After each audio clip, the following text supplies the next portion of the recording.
The following edition of Connecticut Valley Views is made possible by Windsor Federal Savings, with offices in Windsor, Granby, and Bloomfield.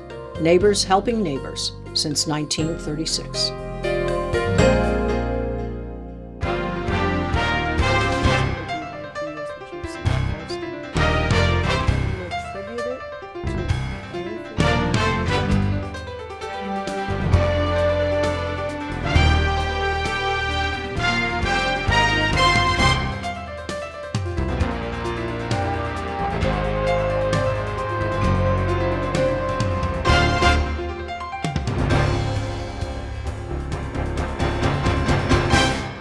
I'm Susan Regan, your host for Connecticut Valley Views, and today we are at the offices of the Connecticut Healthcare Advocate, and I'm going to be interviewing Vicki Veltri, and she is the Connecticut Healthcare Advocate. Pleasure to be here with you, Vicki. Thank you for coming. I'm very excited. You've had a busy day so far. You were over at the Capitol. Very busy day. It's the opening day of the legislative session, so we went over there to speak to some legislators and listen to the governor's State of the State speech. So it promises to be a very, very busy session this year.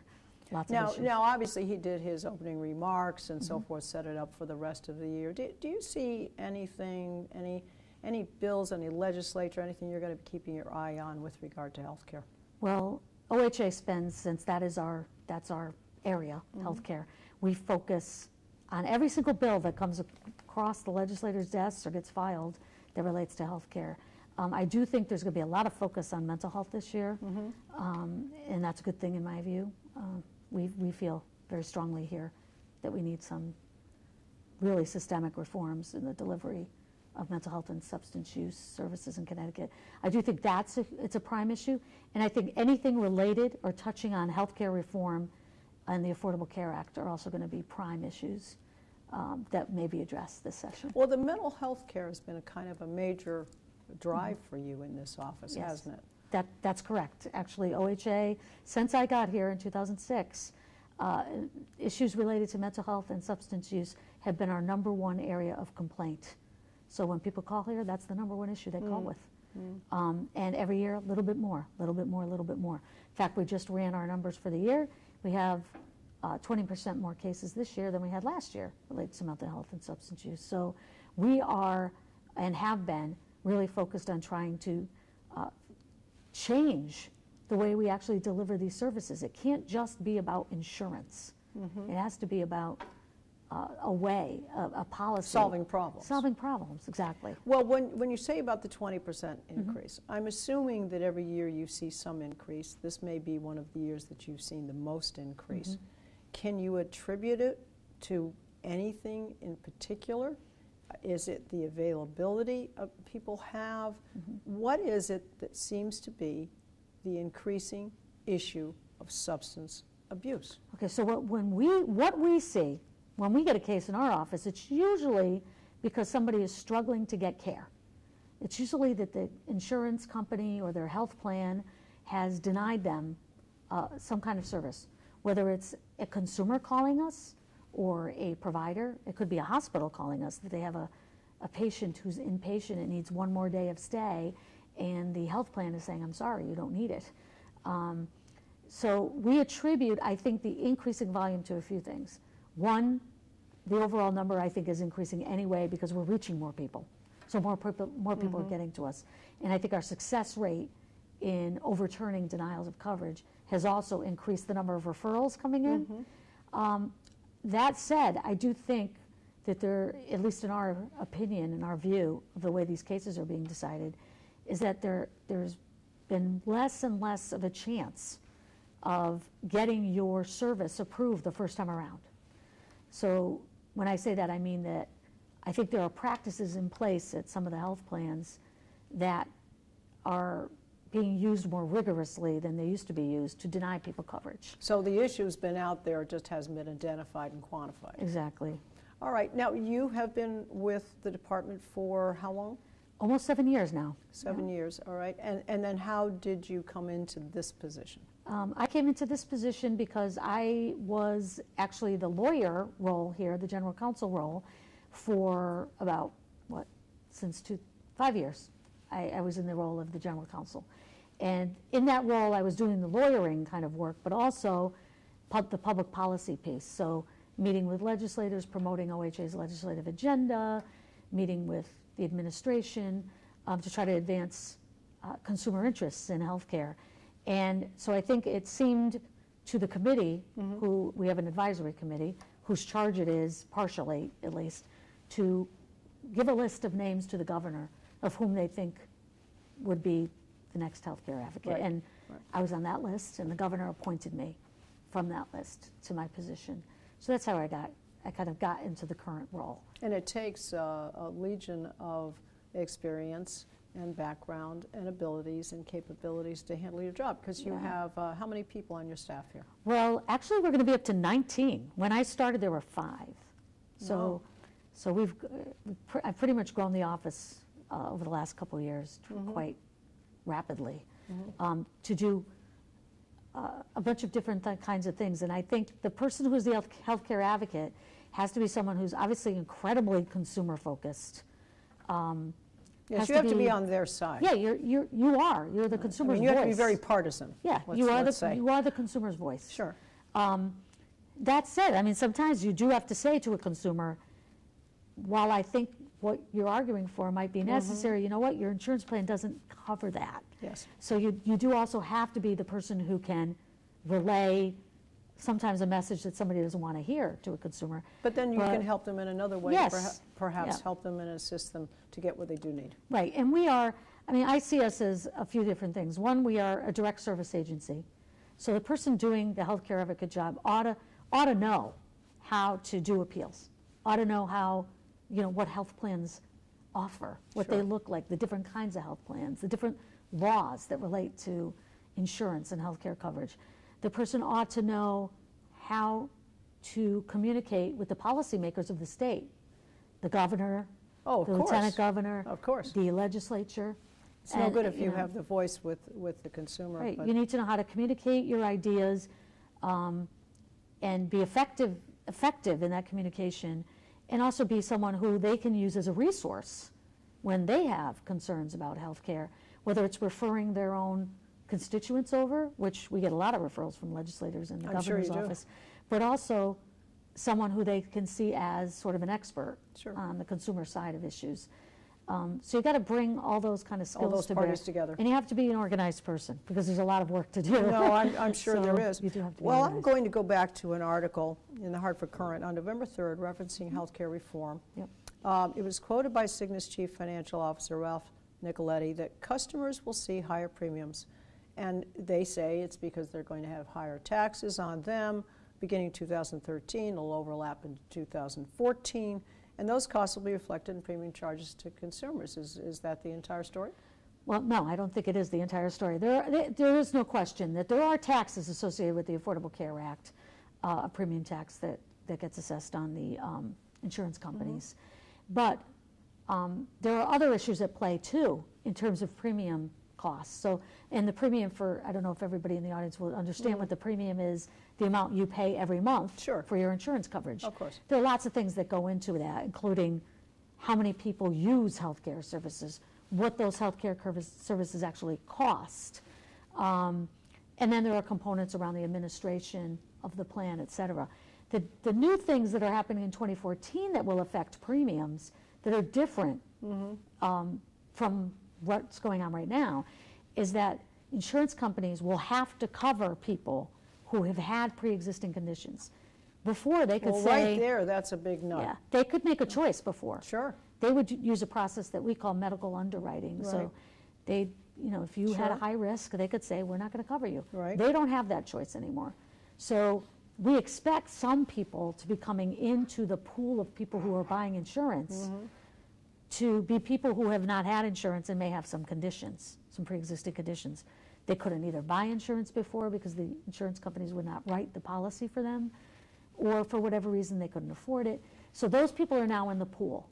Generally speaking, they're a little more expensive. So let's ask the very blunt question. Who is going to absorb that cost? It's the people who are already in the program that didn't have pre-existing conditions, have been paying their premiums, now their premiums are going to be higher. It's going to be federally subsidized, but federally subsidized only means that there are going to be taxes on the people out there in the United States, and they're going to get that money, and then that money will be given back to the various states with regard to that. So is that how it's going to be handled? Well, that's true, but that is true. That, yes. The short answer is yes. Yes. The bigger answer is, in all of the analyses that have been done about the Affordable Care Act, the long-term result of imposing these short-term taxes on some of these things is expected to be an overall lowering of health care costs. And the reason I say that, and it's a little complicated, is insurance works on this principle of getting people into a pool, and we spread the risk around to people. So while we're getting these people who may have not been able to buy insurance before because they either couldn't afford it, right, or they had a pre-existing condition, or they thought that they were one of these young invincibles who never needed health care, those people will all now be in the pool together. So the risks will not be absorbed only by the people who have these pre-existing conditions. Sure. They'll be absorbed and hopefully lowered by the fact that we have healthier young people in the pool who have never bought insurance before. What if we have a vast group of people who say, I'm not buying the health insurance, I'll just pay my fee? Then the premiums will be a little higher, yes. There's no question. It has to come. We really want those healthy young people in, and that is a primary focus of the exchange, and we are going to go out, full throttle to get those young, healthy folks into these plans, because that is the one guaranteed way for us to lower the risk for everybody who's buying insurance. Sure. So, well, that makes sense. All right. Now, what do you see other challenges that are looming for consumers out there, particularly in the area of consumer rights? yeah. So, well, one of the things that we'll have to watch in the Affordable Care Act itself is that some of the rights that consumers have now been given under the Affordable Care Act, which are substantial and go a long way to protecting consumers. So, for instance, getting rid of lifetime limits on policies. No longer can they rescind someone's policy unless they have proof that somebody committed fraud. No more annual limits on policies. Appeal rights. I think one of the biggest challenges is ensuring we don't lose some of these rights that we have now gotten on the books. Yes. And one of those rights, which I think is a very key protection that I am going to be really on guard about, is the right of people to go to external appeal. It doesn't sound like much, but when Are think you about, the external appeal? No. Oh. So what happens is, right now, or until the Affordable Care Act came around, many people, including many people in Connecticut, who are on policies that are not regulated by the state of Connecticut. They're regulated by the federal government because it's a different way of providing health care. And those policies, many of them did not have the right to go outside their insurance company to get a denial of care reviewed. It was solely within the insurance company. Right. The Affordable Care Act gives people the right to go to that external entity and get your case reviewed. The reason it's important is external review is responsible for overturning lots and lots of denials. And could it go as high as the Supreme Court? Is it possible? I don't know. I don't think so. It doesn't seem to me that there's any threat, at least right now, of that happening. But that's one that Unless I really you had a like class to action suit of some kind or something. Exactly. Yeah. I mean, I have some real concerns that we make sure that the exchange works as best as it can for everybody to get the coverage they're supposed to be promised and get the subsidies they're supposed to get if they need them. I do think one thing we are going to have to keep a big eye on in Connecticut is that we have a very significant population of people who are in an income bracket between what we call 138% of the federal poverty level and 200% of the federal poverty level. Which would put them where money That, goes. the odd thing about that income bracket is that it's above the level to where Medicaid is going to expand to in 2014. Will we still have Medicaid, do you think? Do you think Medicaid will be around? Yeah, I think in Connecticut Who's it will. going to service it? I think in Doctors Medicaid we seem to will. be fleeing even Medicare. Yeah, I mean, we are going to have to get a handle on how much we reimburse docs. But you know, the flip side of that argument, and the one thing that we don't get to discuss a lot, and that I often talk to the exchange CEO about quite often, is healthcare costs, and how much costs are actually contributing to premiums, and you know, to overall insurance costs, and they are very real, and they are contributing a lot to our healthcare costs. And until we start, we have to look. People often look at the insurance side of the equation, but you have to look at the provider side of the equation too. And we have to get there and start addressing those costs. If we want to bring costs down in the long run, and if we want to have any chance of controlling premiums long term, bringing the price of insurance down, we have got to start making costs more transparent. And what's the last time? I would agree with you on that. What's the last time you went to the doctor and could find out how much something costs? Oh, yes, you can get bills from doctors hospital. a year and a half later. But it's after the fact, after the fact, right? Yes. How many times can you go before? You know what? When I go get a car repair, I get a good faith estimate. No, that's true. No, that's true. We ought to be able to do that. Even your dentist will tell you what your new bridge is going to cost. And I feel like we need to get a handle on those costs. And I think one of the reasons we haven't is that consumers are really not informed about what those costs are. I think if consumers really understood what healthcare cost, they might rally a little bit more around only those who've been paying out of pocket. It. Yeah, those paying out of pocket, they are very aware of it. Otherwise, you just hand over your insurance card and you don't worry about it. And that's too bad, actually. Yes. Consumers really need to be more involved in understanding the cost of healthcare. And when people do come to us who pay out of pocket and are uninsured, they are just devastated with the cost. I'm sure. Well, going back to the consumer, and let's talk about very specifically, what does your department do, and how do you go about it? How many people do you serve in a year? Tell us the kinds of things. I know that you did mention mental health is a large part of it. What are some of the other aspects? So our agency is an independent state agency, which means from time to time we do take positions in opposition to other parts of our state government, and we're an advocate. That's our title, the Office of the Healthcare Advocate, so that's natural. And you're an independent department. Yeah. You can act independently on your own with your own jurisdiction. That's correct. So that's why we have that title. It matches what we do, I think. And we really have a threefold mission. So it's essentially to educate people about their health care rights and help them select plans that fit their needs. That's one part of it. Second part of it is this direct service of assisting people when they have denials of insurance coverage, or they can't find a provider, or you know, they have a giant health care bill and they can't figure out what they're going to do about it. That's really the second role, and it's probably the majority of what we do. But coming up pretty fast, and maybe even equaling that second role lately, is this third role, which is our duty to, when we see trends, problems, is to bring those to the attention of policymakers, to propose change, whether it's legislative, administrative, So we have this systemic policy role that is now coming up very, very big, and it's an important part of our mission.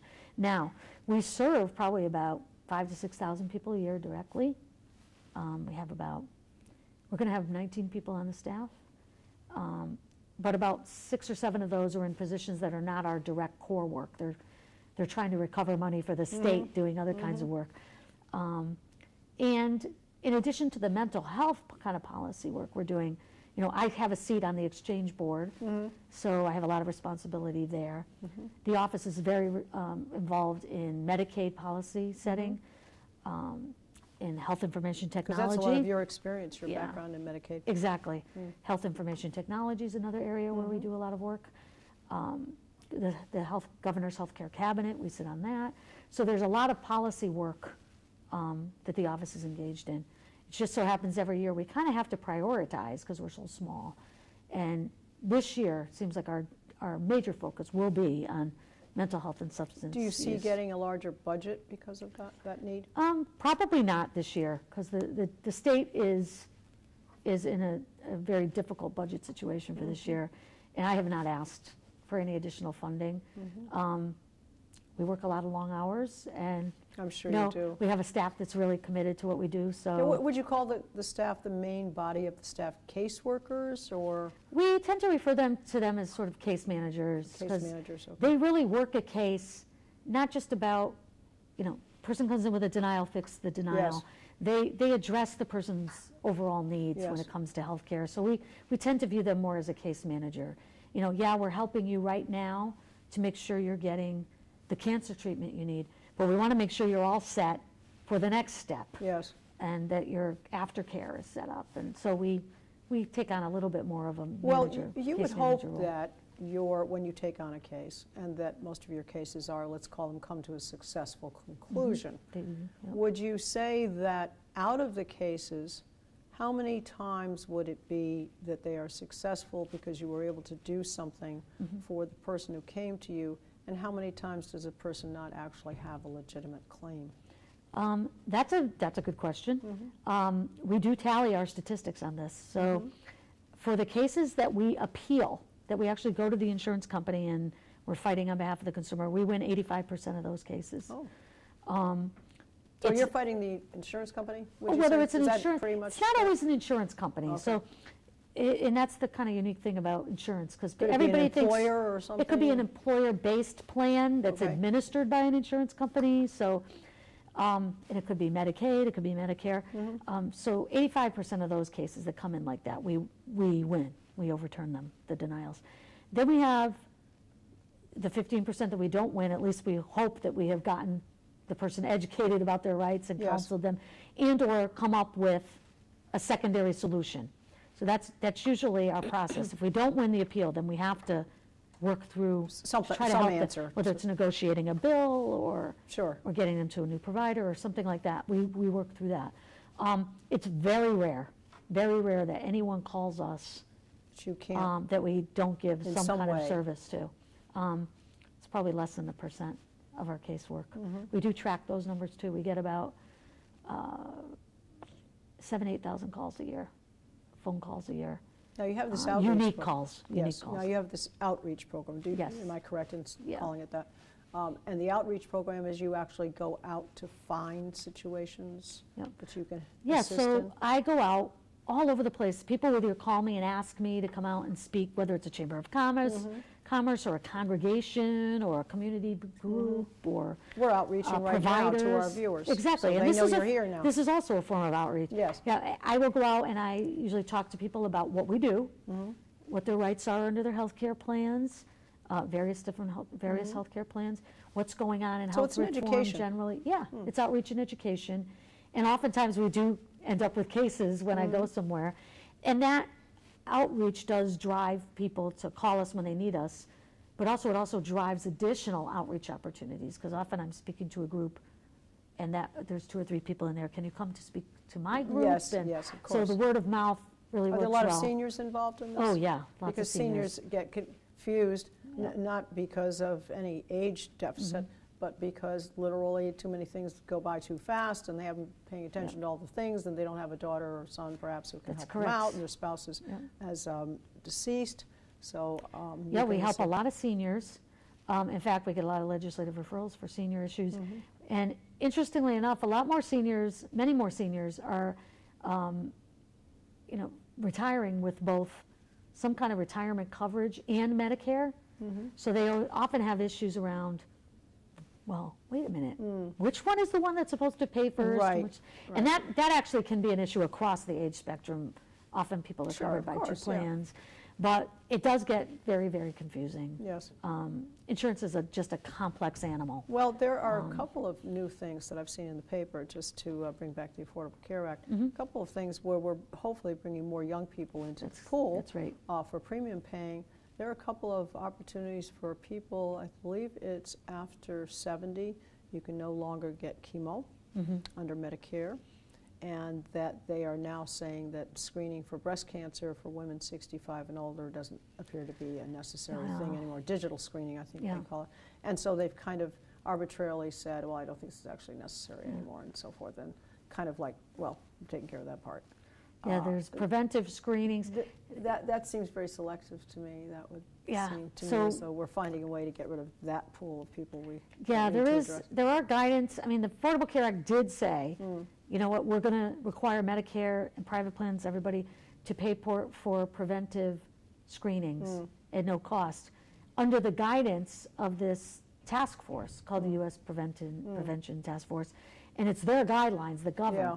So if their guidelines change, then Well, I Medicare think, may have changed. I think Mrs. Sebelius is writing things as we go, so there will be some things we'll find out about. Well, there's no those later. question that the act is evolving, so regulations are just coming down. It's a work in progress. But the other thing with that we're doing actually with the exchange, that OHA is doing, is we're actually working directly with the exchange to harness, they want to harness our expertise as consumer advocates and knowing lots and lots of community people to run this, what's called the Navigator program for the exchange to get people enrolled in healthcare in Connecticut. And so we're really going to be doing that for the exchange. I'm just going to intercept for you for just a moment because I was going to mention I did interview Kevin Cooney, the new CEO for the healthcare exchange.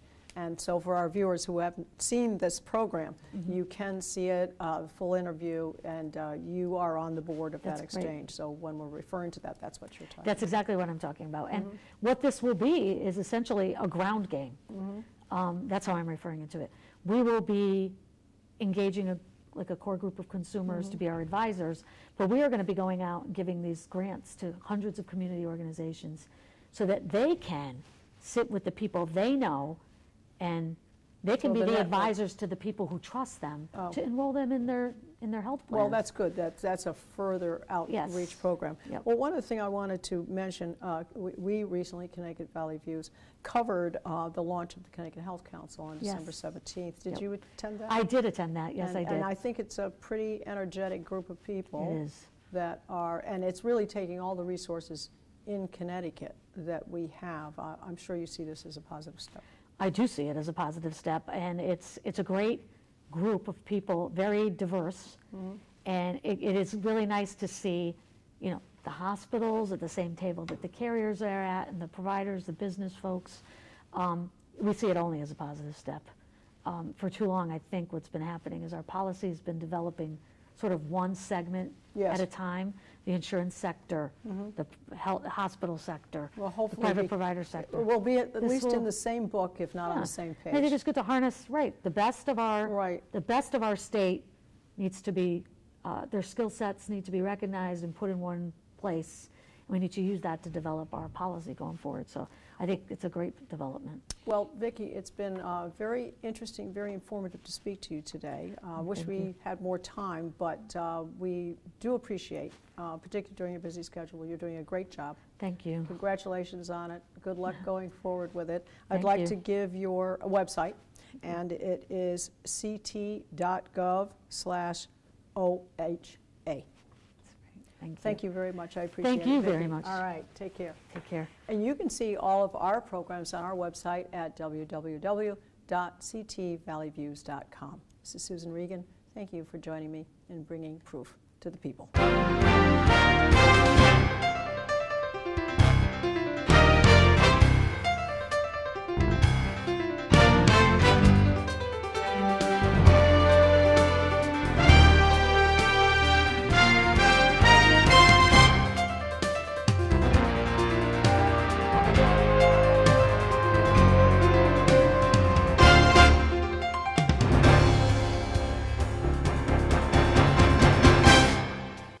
Our thanks to Windsor Federal Savings for making this program possible. Neighbors helping neighbors since 1936.